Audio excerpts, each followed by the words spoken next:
Telugu Desam party వ్యవస్థాపకులు ఆయన 101వ ఈ జయంతిని పురస్కరించుకొని మరి ఇక్కడ అందరూ కుటుంబ సభ్యులైతేనేమి పార్టీ కార్యకర్తలు అందరూ కూడా ఆయనకి ఘన నివాళులు అర్పించడానికి ఎన్టీఆర్ ఒక ఒక శక్తి ఆయన ఎన్నో సందర్భాల్లో చెప్పడం జరిగింది. ఎన్టీఆర్ అంటే కేవలం నందమూరి తారక రామారావు మాత్రమే కాదు, అంటే ఎన్నట్టు నటనాలయం, ఆయన ఇల్లు ఒక నటనాలయం, అందులో ఆయన ఒక నటరాజు నరసింహుడు. టీ అంటే తారామండలంలో తారక ధ్రువ తారకుడు, ఆర్ అంటే రాజర్షి రారాజు రాజకీయ దురంధర యుగంధరుడు, రమణీయ రమ్య కమనీయ సౌమ్య గుణధాముడు అని.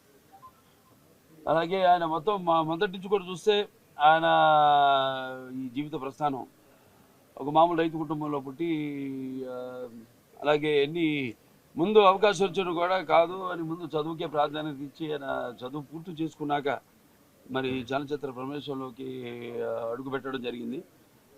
అదే ఇక ఆయన చలనచిత్ర రంగంలో ఆయన ప్రస్థానం గురించి వేరే చెప్పనవసరం లేదు.